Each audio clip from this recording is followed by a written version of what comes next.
नमस्कार दोस्तों, स्वागत है आप सभी लोगों का। दोस्तों, बिहार दरोगा मेंस का सेट आप सभी लोग का डेली बेस पे स्टार्ट कर दिया गया है और साथ में देखा जाए तो एक न्यू सेट भी स्टार्ट किया गया है मार्क्समैन का। इसमें आपका 83 सेट दिया गया है जो कि बहुत ही ज़्यादा बिहार दरोगा मेंस के लिए इंपॉर्टेंट हो जाता है। तो कल मैंने इसका सेट 1 अपलोड कर दिया था, आज हम देखेंगे सेट 2। अगर आप सभी लोग इस बुक का यानी पूरा 83 सेट एक ही PDF में डाउनलोड करना चाहते हैं, हिंदी और GK का, तो वीडियो जो आपका PDF का लिंक है वो आपको डिस्क्रिप्शन में मिल जाएगा। वहाँ से जाकर के पूरा एक ही PDF में 83 सेट डाउनलोड करके अपना रिवीजन कर सकते हैं। और एक बात आप सभी लोग को बता दिया जाए कि बिहार दरोगा मेंस के लिए, देखिए बिहार दरोगा मेंस के लिए देखा जाए तो एक प्रकार से आपका बिहार दरोगा मेंस के लिए टारगेट बैच स्टार्ट किया गया है, जिसमें आपको डेली बेस पे बहुत लोग जुड़ चुके हैं। अभी देखा जाए तो 100-150 लोग जुड़ चुके हैं, अपना रिवीजन कर रहे हैं।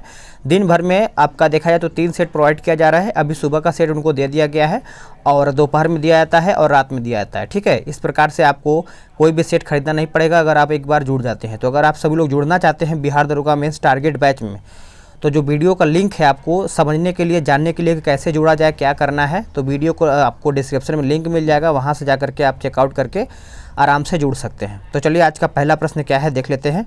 आज का चलिए पहला प्रश्न आज का देख लेते हैं। पहला प्रश्न है कि अकबर द्वारा बनवाई गई श्रेष्ठतम जो इमारतें पाई जाती हैं वो कौन से किले में पाई जाती हैं। और आप सभी लोग को थोड़ा बहुत बाहर की आवाज़ आ रही होगा तो इसको इग्नोर कीजिएगा। तो इसका सही आंसर आपका हो जाएगा ऑप्शन डी, फतेहपुर सीकरी में। याद रखिएगा, डी इसका जो है राइट आंसर हो जाएगा। नेक्स्ट क्वेश्चन है क्वेश्चन नंबर 2। बोला गया कि सिंधु घाटी के लोग विश्वास करते थे किसमें। देखिए सिंधु घाटी के जो लोग हैं ये आपका मातृ शक्ति में विश्वास करते थे। डी इसका सही आंसर हो जाएगा। हड़प्पा सभ्यता में से ऐसे प्रचुर साक्ष्य देखने को मिलते हैं जिनके आधार पर यह कहा गया जा सकता है कि मातृ देवी की उपासना वहाँ व्यापक रूप से प्रचलित थी। इस प्रकार से आंसर जो है आपका मातृ शक्ति में हो जाएगा। नेक्स्ट क्वेश्चन है कि महात्मा बुद्ध का महापरिनिर्वाण कहाँ पर हुआ था। महात्मा बुद्ध का, तो याद रखिएगा आंसर आपका हो जाएगा ऑप्शन सी, कुशीनगर में। कहाँ पर?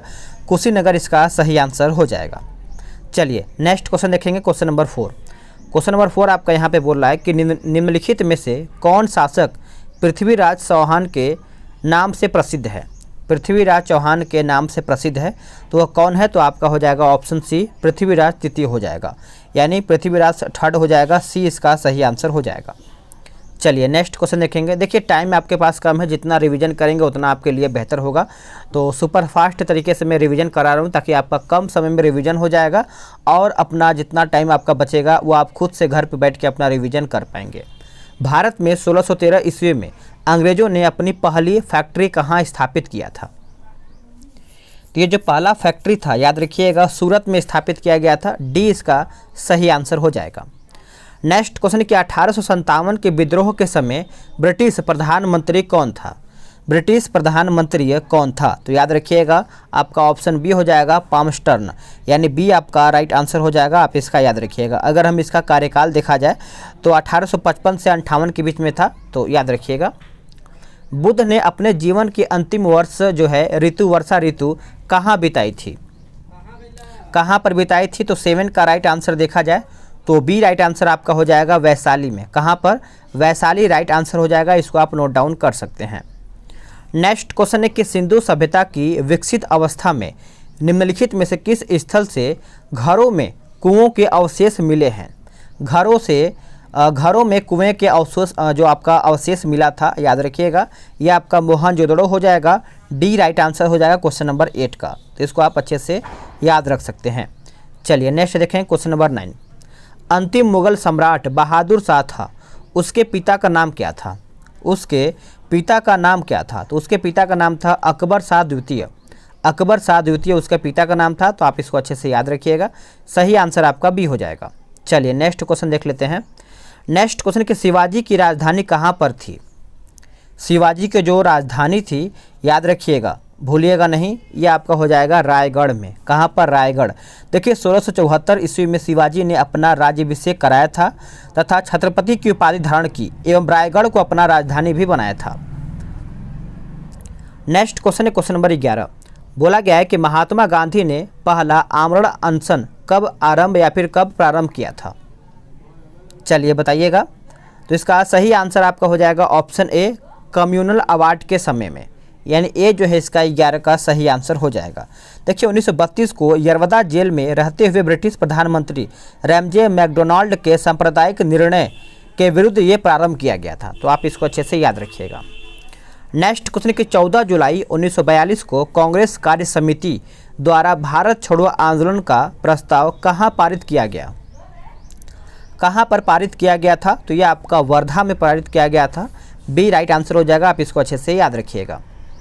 नेक्स्ट क्वेश्चन किसने कहा था तुम मुझे खून दो मैं तुम्हें आज़ादी दूंगा? ये किसके द्वारा कहा गया था? सभी को पता है, सुभाष चंद्र बोस के द्वारा कहा गया था। सी इसका सही आंसर हो जाएगा। देखिए सिंगापुर में अपने सैनिकों के आह्वान करते हुए सुभाष चंद्र बोस ने कहा था कि बहुत त्याग किया है किंतु अभी प्राणों की आहुति देना शेष है। आज़ादी को आज हमें अपने शीश फल चढ़ा देने वाले पागल पुजारी की आवश्यकता है जो अपना सिर काटकर स्वाधीनता की देवी को भेंट चढ़ा दे। इसीलिए तुम मुझे खून दो मैं तुम्हें आज़ादी दूंगा। इस प्रकार से ये नारा लगाया गया था।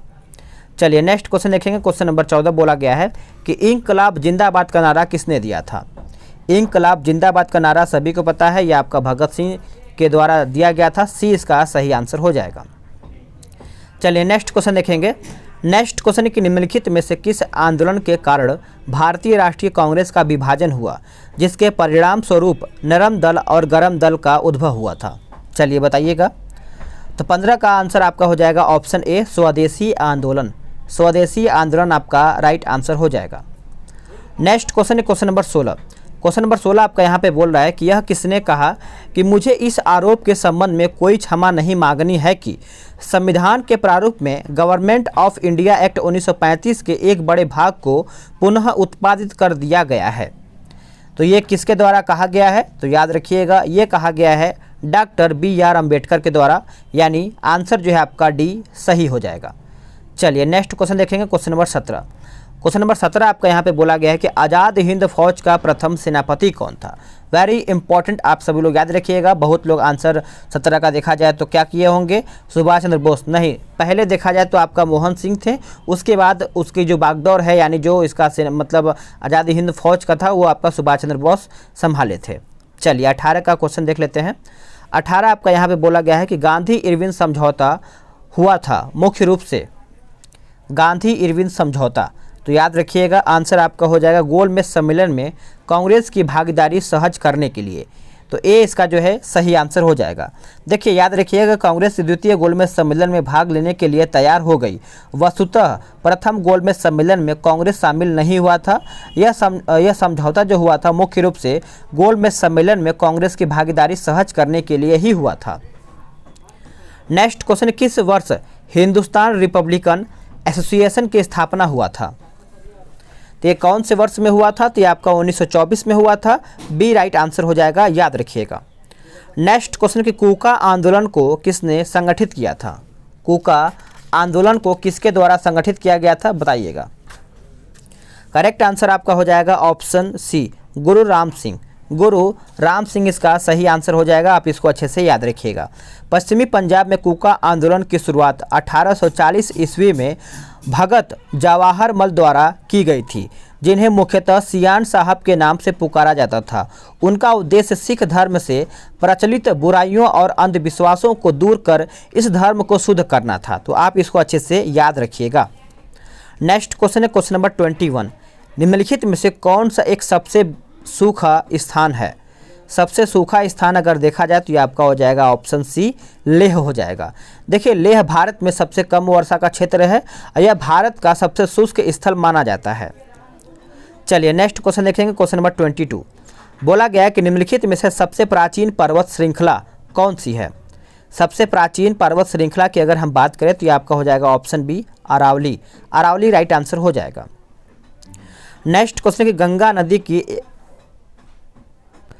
बोला गया है कि गंगा नदी की एकमात्र सहायक नदी जिसका उद्गम मैदान में है वह कौन सा है? तो वह देखा जाए तो आपका हो जाएगा ऑप्शन सी गोमती हो जाएगा। आप इसको अच्छे से याद रखिएगा।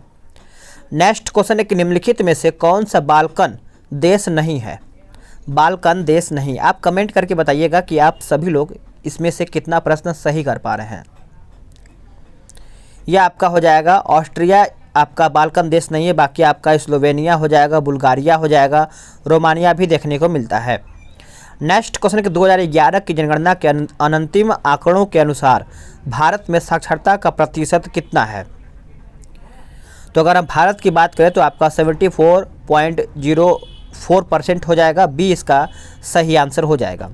चलिए नेक्स्ट क्वेश्चन देख लेते हैं। क्वेश्चन नंबर 26 आपका यहाँ पे बोला गया है कि भारत की सर्वाधिक वर्षा मुख्यतः प्राप्त होती है कहाँ से? तो सर्वाधिक की अगर हम बात करें तो ये आपका दक्षिण पश्चिमी मानसून से हो जाएगा। 26 का सही आंसर आपका यहाँ पे सी हो जाएगा, याद रखिएगा। चलिए नेक्स्ट क्वेश्चन देखेंगे। क्वेश्चन नंबर 27, निम्नलिखित में से कौन सी नदी एस्चुरी नहीं बनाती है? एस्चुरी नहीं बनाती है तो देखिए ऑप्शन के हिसाब से देखा जाए तो आपका महानदी जो है आपका एस्चुरी नहीं बनाती है, बाकी सभी आपका इसमें देखने को मिल जाता है। महानदी छत्तीसगढ़ के धमतरी जिले में सिहावा के निकट से निकलती है। 858 किलोमीटर लंबी यह नदी छत्तीसगढ़ एवं उड़ीसा में प्रभावित होती हुई पारादीप के पास बंगाल की खाड़ी में डेल्टा का निर्माण करती है, तो याद रखिएगा। नेक्स्ट क्वेश्चन कि संसार का सबसे बड़ा मरुस्थल कौन सा है? संसार का सबसे बड़ा मरुस्थल आपका हो जाएगा ऑप्शन सी, सहारा।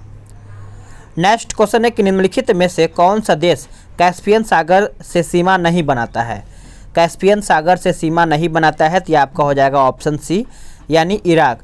देखिए कुल 5 देशों की सीमाएं कैस्पियन सागर से मिलती है। इनमें से आपका अजरबैजान हो जाएगा, रूस हो जाएगा, कजाकिस्तान हो जाएगा, तुर्कमेनिस्तान और ईरान भी इसमें शामिल हो जाते हैं। नेक्स्ट क्वेश्चन है कि 2011 की जनगणना के अनुसार उत्तर प्रदेश का सर्वाधिक साक्षर जिला कौन सा है?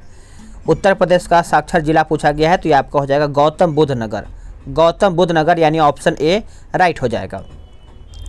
नेक्स्ट क्वेश्चन कि हरित क्रांति से गहरा संबंध किसका है? हरित क्रांति से अगर देखा जाए तो डॉक्टर स्वामीनाथन का है। ए इसका 31 का हो जाएगा, याद रखिएगा। भारत में हरित क्रांति का पिता डॉक्टर एमएस देखा जाए तो डॉक्टर एमएस स्वामीनाथन को माना जाता है, तो आप इसको भी अच्छे से याद रखेंगे। नेक्स्ट क्वेश्चन कि श्रम का विभाजन निम्नलिखित के द्वारा सीमित किया जाता है, बताइए। तो आंसर आपका हो जाएगा बाजार का विस्तार। बाजार का विस्तार हो जाएगा, सी सही आंसर हो जाएगा। भारतीय अर्थव्यवस्था का विकास किस आधार पर व्यक्त किया जाता है? किस आधार पर व्यक्त किया जाता है? तो प्रति व्यक्ति आय। प्रति व्यक्ति आय के आधार पर यह व्यक्त किया जाता है। नेक्स्ट क्वेश्चन है कि ऑपरेशन फ्लड का संबंध किससे है? ऑपरेशन फ्लड का जो संबंध है देखा जाए तो दुग्ध उत्पादन से संबंध रखता है। बी राइट आंसर हो जाएगा, आप इसको अच्छे से याद रखिएगा। श्वेत क्रांति की गति तेज करने के उद्देश्य से ऑपरेशन फ्लड चलाया गया था। इसका संबंध जो था आपका दुग्ध उत्पादन से था। इसकी शुरुआत करीबन 1970 में राष्ट्रीय डेयरी विकास बोर्ड ने किया था। चलिए नेक्स्ट क्वेश्चन देखेंगे। क्वेश्चन नंबर 35, किसान क्रेडिट कार्ड योजना का प्रारंभ किया गया था कब? यानी कौन से वर्ष में किया गया था? तो वर्ष 1998 से 99 के बीच में किया गया था। सी इसका सही आंसर हो जाएगा। चलिए नेक्स्ट क्वेश्चन देख लेते हैं। क्वेश्चन नंबर हम देखेंगे यहाँ पे 36 से देखेंगे। 36 आपका बोला गया है कि प्रधानमंत्री जन धन योजना की शुरुआत किस वर्ष में किया गया था? प्रधानमंत्री जन धन योजना की जो शुरुआत है यह आपका 2014 में किया गया था। बी सही आंसर हो जाएगा। नेक्स्ट क्वेश्चन है 37, हरित क्रांति की सफलता इनमें से किसकी उपलब्धता पर निर्भर है? बताइएगा। तो आंसर आपका हो जाएगा उपरोक्त सभी हो जाएगा। पढ़ लेते हैं। रासायनिक उर्वरक एवं कीटनाशक हो जाएगा, पर्याप्त सिंचाई सुविधाएं हो जाएगा, बीजों की उच्च पैदावार किस्म हो जाएगा। तो डी जो है आपका राइट आंसर हो जाएगा। नेक्स्ट क्वेश्चन है कि निम्नलिखित में से कौन सा एक भारत में नीली क्रांति से संबंध या फिर संबंधित है? 38 की अगर हम बात करें तो इसका आंसर आपका हो जाएगा ऑप्शन सी, यानी मत्स्य पालन। देखिए भारत में नीली क्रांति का संबंध आपका मत्स्य पालन से है। इसकी शुरुआत जो है 5वीं पंचवर्षीय योजना के दौरान उस समय किया गया था जब केंद्र सरकार ने फिश मार्शल्स डेवलपमेंट एजेंसी की शुरुआत किया था। तो आप इसको अच्छे से नोट डाउन कर सकते हैं। नेक्स्ट क्वेश्चन है कि सार्वजनिक क्षेत्र में विनिवेश को कहते हैं क्या? विनिवेश को हम कहते हैं निजीकरण। निजीकरण कहते हैं। डी इसका सही आंसर हो जाएगा। वस्तु और सेवा कर यानी जीएसटी की अवधारणा किस देश से शुरू हुई थी? तो इसका आंसर क्या होगा? 40 का आंसर आपका हो जाएगा ऑप्शन ए, कनाडा से ये आपका शुरुआत हुआ था। ए सही आंसर हो जाएगा। नेक्स्ट क्वेश्चन है कि उच्चतम न्यायालय के न्यायाधीशों की संख्या में वृद्धि करने की शक्ति किसके पास है? में वृद्धि करने की जो शक्ति है ये आपका संसद के पास होता है। ए इसका सही आंसर हो जाएगा। संविधान के अनुच्छेद 124(1) में यह प्रावधान किया गया है कि संसद समय समय पर न्यायाधीशों की संख्या का निर्धारण कर सकती है। तो आप इसको नोट डाउन कर सकते हैं। चलिए क्वेश्चन नंबर हम 42 देखेंगे। भारतीय संविधान में राज्य के नीति निर्देशक सिद्धांतों को शामिल करने के पीछे मुख्य उद्देश्य क्या था? इसका मुख्य उद्देश्य था कि कल्याणकारी राज्य की स्थापना करना। ए इसका जो है सही आंसर हो जाएगा। ये कहाँ से लिया गया है? तो ये आपका आयरलैंड से लिया गया है। नेक्स्ट क्वेश्चन देखेंगे 43। भारतीय संविधान की आत्मा किसे कहा गया है? तो भारतीय संविधान की जो आत्मा है ये आपका प्रस्तावना को कहा गया है। आंसर जो है आपका 43 का डी सही आंसर हो जाएगा। और कौन से आर्टिकल को कहा गया है तो आप कमेंट में बता सकते हैं। पंचायती राज का सबसे छोटा अंग कौन सा है? पंचायती राज का सबसे छोटा अंग देखा जाए तो ये आपका हो जाएगा ऑप्शन डी ग्राम पंचायत। ग्राम पंचायत इसका सही आंसर हो जाएगा। आप इसको अच्छे से याद रख सकते हैं। चलिए 45 देख लेते हैं। 45 आपका यहाँ पे बोला गया है कि कोई विधेयक धन विधेयक है या नहीं, इसका निर्णय कौन करता है? इसका निर्णय जो है कौन करता है? तो लोकसभा का अध्यक्ष करता है, यानी ए इसका सही आंसर हो जाएगा। भारतीय संविधान में अनुच्छेद 110(3) यानी 110(3) में यह उपबंध के तहत कहा गया है कि कोई विधेयक धन विधेयक है या नहीं, इसका निर्णय जो है लोकसभा अध्यक्ष द्वारा ये तय किया जाता है। नेक्स्ट क्वेश्चन कि सुप्रीम कोर्ट के न्यायाधीशों को शपथ कौन दिलाता है? वेरी इंपॉर्टेंट और सिंपल भी है, तो आराम से आप सब लोग आंसर कर दिए होंगे। मुख्य न्यायाधीश कराते हैं। आंसर आपका जो है बी हो जाएगा। नेक्स्ट क्वेश्चन कि राज्यसभा एक है क्या? तो राज्यसभा की अगर हम बात करें तो एक स्थायी निकाय है। ए इसका सही आंसर हो जाएगा 47 का। चलिए नेक्स्ट क्वेश्चन देख लेते हैं। क्वेश्चन नंबर 47 था वो। 47 का आपको यहाँ पे एक सेकेंड मैंने क्या आंसर बताया है, स्थायी निकाय सही है। 48 का देखा जाए तो भारतीय संविधान है क्या? देखिए भारतीय संविधान की बात करें तो अंततः देखा जाए तो कठोर और लचीला भी है, तो आंसर जो है आपका डी सही हो जाएगा। नेक्स्ट क्वेश्चन कि भारतीय संविधान के किस भाग में केंद्र राज्य विधायी संबंध दिए गए हैं?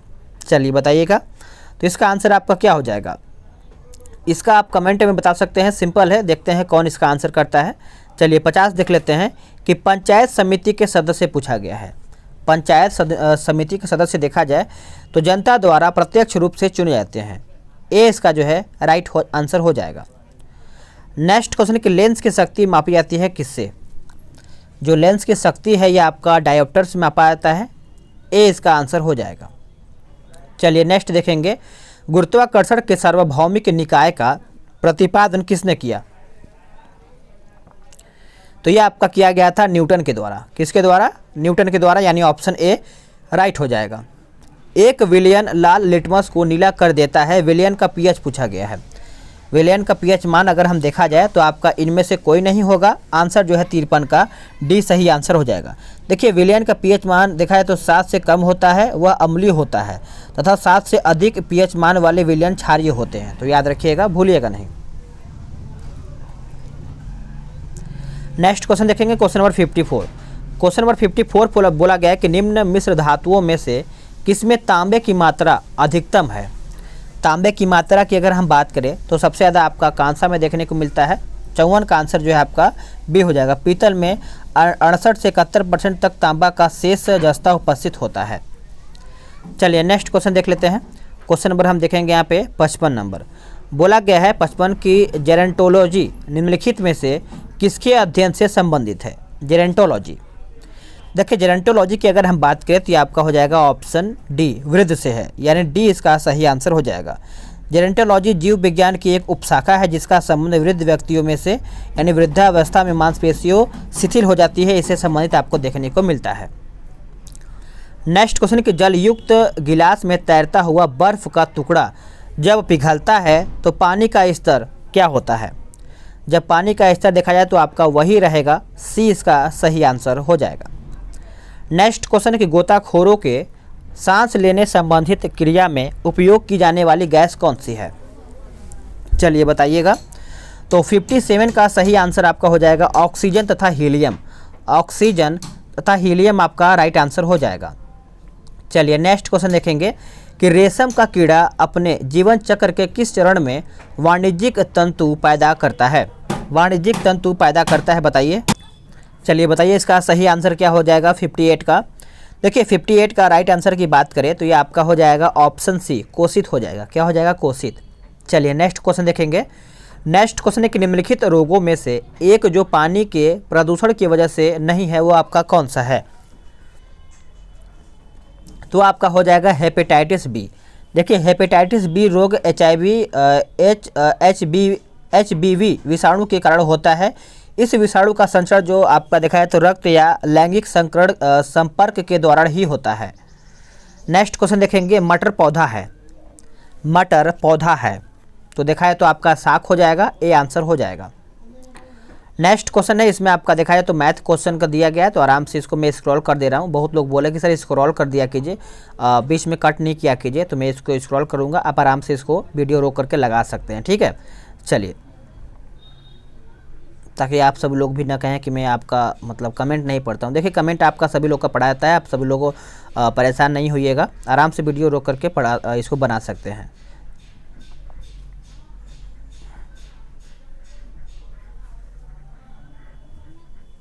चलिए अब यहाँ से हम स्टार्ट करेंगे आपका जीके यानी 81 से। 81 आपका बोला गया कि पुर्तगाल की राजधानी पूछा गया है। पुर्तगाल की अगर हम राजधानी की बात करें, बताइए इसका आंसर क्या होगा? क्या होगा करेक्ट आंसर? देखिए 81 की बात करें तो इसमें आपका देखा जाए आंसर आपका बी हो जाएगा लिस्बन। लिस्बन करेक्ट आंसर हो जाएगा, याद रखिएगा। चलिए आगे देखते हैं अगला प्रश्न क्या है। अगला प्रश्न है कि नेपाल के पड़ोसी भारतीय राज्यों का युग्म कौन सा है? आंसर आपका हो जाएगा Sikkim Bihar. Sikkim Bihar, B right answer हो जाएगा। चलिए नेक्स्ट क्वेश्चन है, क्वेश्चन नंबर हम देखेंगे 83। 83 आपका यहाँ पे बोल रहा है कि लोकसभा चुनाव का कोई प्रत्याशी अपनी जमानत खो देता है यदि उसे प्राप्त न हो सके कितना मत का? तो आंसर आपका हो जाएगा उपरोक्त में से कोई भी नहीं इसमें दिया गया है। तो आप सब लोग कमेंट करके बताइएगा कितना मत होता है। चलिए नेक्स्ट क्वेश्चन देखेंगे। प्रत्येक वर्ष 12 जनवरी को राष्ट्रीय युवा दिवस मनाया जाता है जो निम्नलिखित का जन्म दिवस है। चलिए ऑप्शन हम देख लेते हैं और आपका 4 ऑप्शन दिया गया है, बताइए। तो आंसर आपका हो जाएगा ऑप्शन सी, स्वामी विवेकानंद। स्वामी विवेकानंद हो जाएगा, याद रखिएगा। डिवाइन लाइफ के लेखक कौन है?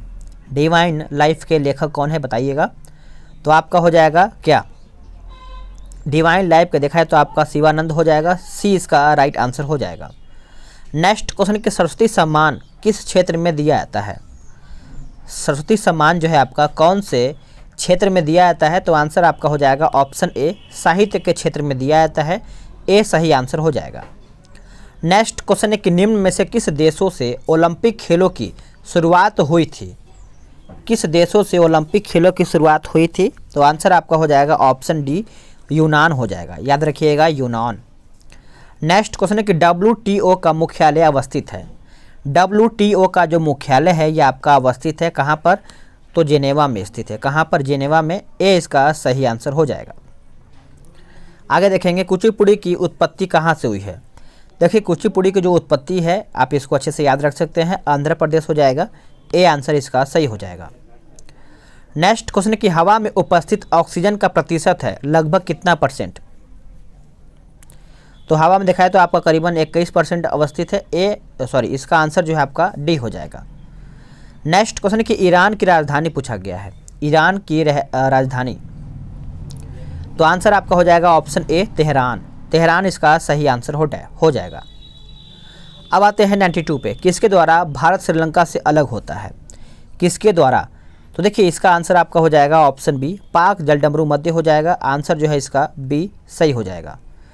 चलिए आप देख लेते हैं क्वेश्चन नंबर 93। आपका यहाँ पे 93 बोल रहा है, इसको थोड़ा सा छोटा कर लेते हैं ताकि आपको क्वेश्चन अच्छे से दिख पाए। लोकसभा के लिए चुनाव में निर्वाचित होने के लिए किसी व्यक्ति के लिए न्यूनतम आयु सीमा कितनी होनी चाहिए? देखिए लोकसभा के लिए आप सभी लोग याद रखिएगा, इसका आंसर जो है आपका 25 वर्ष हो जाएगा, और राज्यसभा के लिए आपका 30 वर्ष हो जाएगा, राष्ट्रपति के लिए आपका 35 वर्ष हो जाएगा। नेक्स्ट क्वेश्चन है क्वेश्चन नंबर 94, विश्व पर्यावरण दिवस कब मनाया जाता है? देखिए विश्व पर्यावरण दिवस जो है आपका देखा जाए तो 5 जून को मनाया जाता है। ए इसका जो है सही आंसर हो जाएगा। नेक्स्ट क्वेश्चन है कि निम्न में से कौन पर्यावरण के लिए हानिकारक है? पर्यावरण के लिए हानिकारक है तो आंसर आपका हो जाएगा प्लास्टिक। प्लास्टिक हो जाएगा आंसर जो है आपका डी सही हो जाएगा। पृथ्वीराज रासो निम्नलिखित में से किसने लिखा है? देखिए पृथ्वीराज रासो जो है यह आपका लिखा गया है चंद बरदाई के द्वारा। चंद बरदाई यानी ऑप्शन सी सही हो जाएगा। अगला प्रश्न है कि अर्जुन पुरस्कार कब से प्रारंभ हुआ है? देखिए अर्जुन पुरस्कार की बात करें तो यह आपका 1961 से प्रारंभ हुआ है। ए इसका जो है राइट आंसर हो जाएगा, आप इसको अच्छे से याद रखिएगा। आगे देखेंगे अगला प्रश्न है कि रणजी ट्रॉफी और आगा खा कप किससे संबंधित है? देखिए रणजी ट्रॉफी और आगा का जो आपका आगा खा कप है ये आपका क्रिकेट और हॉकी से संबंधित है। ऑप्शन जो है आपका डी राइट हो जाएगा। 99 देखेंगे, बोला गया कि विश्व व्यापार संगठन जिसका अंग है वह कौन सा है? वह देखा जाए तो आपका ग्रेट सदस्यों द्वारा स्थापित एक अंतर्राष्ट्रीय व्यापार संगठन है। तो डी इसका राइट हो जाएगा, आप इसको नोट डाउन कर सकते हैं। आखिरी और 100 क्वेश्चन बोला गया है कि कथक किस क्षेत्र का शास्त्रीय नृत्य है? कथक की बात करें तो याद रखिएगा ये आपका उत्तर प्रदेश का है। ए राइट आंसर हो जाएगा। तो फ्रेंड्स आप सभी लोग इसका पीडीएफ डाउनलोड कर सकते हैं। पीडीएफ का लिंक आपको डिस्क्रिप्शन मिल जाएगा, या फिर अगर आप सभी लोग टारगेट बैच में जुड़ना चाहते हैं तो टारगेट बैच में अगर आप जुड़ते हैं तो आपका इस बुक का पीडीएफ नहीं बाकी सभी बुक का, बिहार दरोगा मेंस का सभी 4 से 5 बुक का पीडीएफ मिल जाएगा। तो आप सभी लोग डिसाइड कर लीजिए कि आपको किस तरीके से अपना रिविजन करना है और दरोगा में अच्छा खासा स्कोर करना है। मिलता है एक नई वीडियो में, आज के लिए इतना ही। जय हिंद, वंदे मातरम।